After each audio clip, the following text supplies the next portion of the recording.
Hello welcome to Sali kitchen. ഇന്ന് ഞാൻ നുറുക്ക് ഗോതമ്പ് കൊണ്ട് ചെയ്യാൻ പറ്റുന്ന ഒരു അടിപൊളി മാംഗോ ഐസ്ക്രീമിൻ്റെ റെസിപ്പിയാണ് കാണിക്കുന്നത്. നല്ല പെർഫെക്റ്റ് ടേസ്റ്റ് തന്നെ കിട്ടുന്ന ഒരു ഐസ്ക്രീമും കൂടിയായിട്ട് ഇത്. അപ്പോൾ എല്ലാവരും ട്രൈ ചെയ്ത് നോക്കുക. അപ്പോൾ ഇതെങ്ങനെയാണ് റെഡിയാക്കി എടുക്കാൻ നോക്കാം. അപ്പോൾ ഇതിന് വേണ്ടിയിട്ടുള്ള നുറുക്ക് ഗോതമ്പ് ഞാനൊരു 2 മണിക്കൂർ കുതിർത്തി വെച്ചിട്ടുണ്ടായിരുന്നു. ഒരു 1/4 കപ്പ് നുറുക്ക് ഗോതമ്പാണ് എടുത്തിട്ടുണ്ടായത്. അപ്പോൾ നന്നായിട്ട് കഴുകി വൃത്തിയാക്കിയിട്ട് ഇതിൻ്റെ വെള്ളമൊക്കെ കളഞ്ഞിട്ട് നമുക്കൊരു മിക്സിയുടെ ജാറിലേക്ക് ആഡ് ചെയ്യാം. ഇനി ഇതിലേക്ക് 1/2 കപ്പ് വെള്ളം ചേർത്ത് കൊടുക്കണം. നന്നായിട്ട് തന്നെ അരച്ചെടുക്കാൻ വേണ്ടിയിട്ടാണ് നമ്മൾ വെള്ളം ചേർത്ത് കൊടുക്കുന്നത്. നന്നായിട്ട് അരച്ചെടുത്തിട്ട് ഈ ഒരു ഗോതമ്പിൻ്റെ പാല് നമുക്ക് സെപ്പറേറ്റ് ചെയ്തെടുക്കാം. അപ്പോൾ അതിന് വേണ്ടിയിട്ട് ഒരു അരിപ്പ് വെച്ചിട്ട് അരച്ചെടുത്തതിന് ശേഷം ഒന്ന് അരിച്ചെടുക്കുന്നുണ്ട്. ഇതുപോലൊരു പാത്രത്തിലേക്കാണ് മാറ്റിയിട്ടുള്ളത്.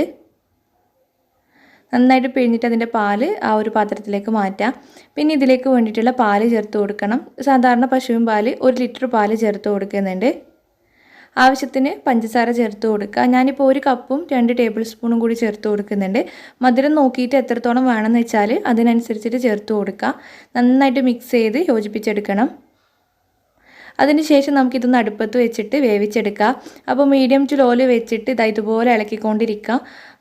അടിക്ക് പിടിക്കാതെ ഇളക്കിക്കൊണ്ടിരിക്കുക കേട്ടോ. അപ്പോൾ നന്നായിട്ട് കുക്കായിട്ട് ആ ഒരു ഗോതമ്പിൻ്റെ പച്ചമണമൊക്കെ ഉണ്ടല്ലോ, അത് ഇതുപോലെ കുക്കായിട്ട് തുടങ്ങുമ്പോൾ തന്നെ മാറിക്കോളും.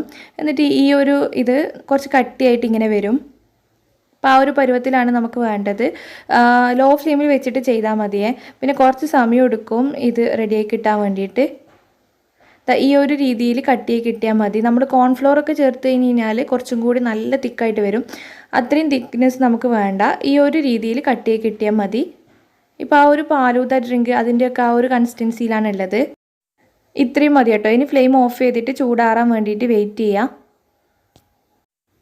ഇപ്പോൾ അത്യാവശ്യം നല്ലോണം ചൂടാറിയിട്ടുണ്ട്. ഇനി ഇതിലേക്ക് നമുക്ക് വാനില എസൻസ് ചേർത്ത് കൊടുക്കണം. ഇത് ഐസ്ക്രീം ആയതുകൊണ്ടാണ് വാനില എസൻസ് ചേർക്കുന്നത്. ഇല്ലെങ്കിൽ കുഴപ്പമില്ല, ഒഴിവാക്കിക്കോളൂ. അതിൻ്റെ ആ ഒരു ടേസ്റ്റ് ഡിഫറൻസ് ഉണ്ടാവും, അത്രേ ഉള്ളൂ. ഇനി ഫ്ലേവർ കൊടുക്കാൻ വേണ്ടിയിട്ട് ഇതുപോലത്തെ മാംഗോൻ്റെ മിൽക്ക് മിക്സ് ചേർത്ത് കൊടുക്കുന്നുണ്ട്. ഞാനിപ്പോൾ ടൈഗറിൻ്റെയാണ് എടുത്തിട്ടുള്ളത്. നിങ്ങൾക്ക് മാംഗോ അല്ലെങ്കിൽ ഏത് ഫ്ലേവറിൽ വേണമെങ്കിലും ചെയ്യാം. അപ്പോൾ നന്നായിട്ട് മിക്സ് ചെയ്തിട്ട് യോജിപ്പിച്ചെടുക്കുക. ഇതിന് എത്രത്തോളം ഫ്ലേവറും കളറും വേണമെന്ന് വെച്ചാൽ അതിനനുസരിച്ചിട്ട് ചേർത്ത് കൊടുക്കുക. അപ്പോൾ ഇത് നല്ലോണം ചൂടാറിയിട്ടുണ്ട്. നമ്മളിത് സെറ്റ് ചെയ്യാൻ വേണ്ടിയിട്ടുള്ള ഒരു മോൾഡിലേക്ക് മാറ്റാണ്. അപ്പോൾ അതിന് മുന്നായിട്ട് ഇതൊന്ന് മിക്സിയിലിട്ടിട്ട് ജസ്റ്റ് ഒന്ന് അടിച്ചെടുക്കണം.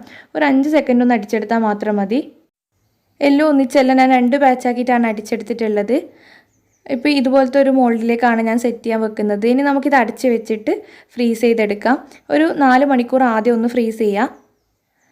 അപ്പോൾ ആ 4 മണിക്കൂർ കഴിഞ്ഞാൽ ചെറുതായിട്ടൊന്ന് സെറ്റായി തുടങ്ങിയിട്ടുണ്ടാവും. ഇതുപോലൊരു സ്പൂൺ വെച്ചിട്ട് ആദ്യം ഒന്ന് മിക്സ് ചെയ്തെടുത്തതിന് ശേഷം ഇതൊന്നും കൂടി മിക്സിയിലിട്ടിട്ട് ഒന്നും കൂടി ഒന്ന് അടിച്ചെടുക്കുക. ആ ഒരു ക്രീമി ആയിട്ട് ഐസ്ക്രീം വരാൻ വേണ്ടിയിട്ടാണ് കേട്ടോ. നേരത്തെ ചെയ്ത പോലെ തന്നെ ജസ്റ്റ് ഒന്ന് അടിച്ചെടുക്കേ വേണ്ടൂ. അതിനുശേഷം നേരത്തെ സെറ്റ് ചെയ്യാൻ വെച്ച ആ ഒരു സെയിം മോൾഡിലേക്ക് തന്നെ മാറ്റാം. ഇത്രയേ ഉള്ളൂ. ഇപ്പോൾ ആ മോൾഡിലേക്ക് മാറ്റിയിട്ടുണ്ട്. ഇത് അടച്ച് വെച്ചിട്ട് ഇനി സെറ്റ് ചെയ്തെടുക്കുകയേ വേണ്ടൂ. ഐസ്ക്രീം സിമ്പിളായിട്ട് ചെയ്യാൻ പറ്റുന്നേ ഉള്ളൂ. അപ്പോൾ ഇത് ഞാൻ അടച്ച് വെച്ചിട്ട് ഓവർനൈറ്റാണ് ഫ്രീസ് ചെയ്തെടുക്കുന്നത്. ഇപ്പോൾ ഇതാ നമ്മുടെ ഐസ്ക്രീം ഇവിടെ റെഡി ആയിട്ടുണ്ട്. നല്ല സെറ്റായിട്ട് ഐസും ക്രീമും ഒക്കെ ആയിട്ട് വന്നിട്ടുണ്ട്. ഇതിൻ്റെ ഇടയിൽ വേണമെങ്കിൽ നിങ്ങൾക്ക് മാംഗോൻ്റെ പീസോ അല്ലെങ്കിൽ നട്ട്സോ ഇട്ടിനെങ്കിലും ഒന്ന് കടിക്കാൻ കിട്ടും. അപ്പോൾ എന്തായാലും ട്രൈ ചെയ്തിട്ട് ഫീഡ്ബാക്ക് അറിയിക്കണം. ഈ ഒരു വീഡിയോ നിങ്ങൾക്ക് ഇഷ്ടപ്പെടുകയാണെങ്കിൽ ലൈക്ക് ചെയ്യാനും ഷെയർ ചെയ്യാനും മറക്കല്ലേ. താങ്ക്